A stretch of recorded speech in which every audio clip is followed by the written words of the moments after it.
चेन्नई स्थित jewellery mart आता stock मार्केटमध्ये उतरणार आहे। सेबीकडून मिळालेल्या मंजुरीनंतर कंपनी 1700 कोटी रुपयांचा आयपीओ आणणार आहे। पाहूया त्याचा रिपोर्ट।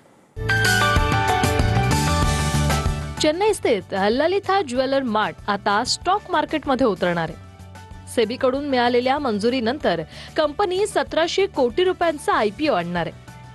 1985 मध्ये टी नगर चेन्नई येथे सुरू झालेल्या या कंपनीची आज दक्षिण भारतात आंध्र, तामिळनाडू, कर्नाटक, तेलंगणा आणि पुदुच्चेरीमध्ये 56 स्टोअर्स आहेत।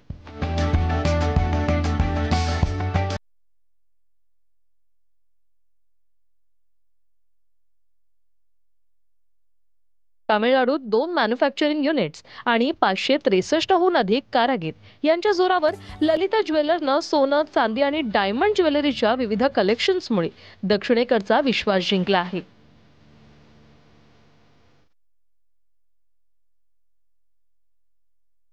CRISLच्या अहवालानुसार 2022 ते 2024 दरम्यान कंपनीचा ऑपरेटिंग रेव्हेन्यू CAGR तब्बल 43.62% वाढला आहे। म्हणजेच भारतातील सर्वाधिक वेगाने वाढणाऱ्या ज्वेलरी ब्रँडपैकी एक।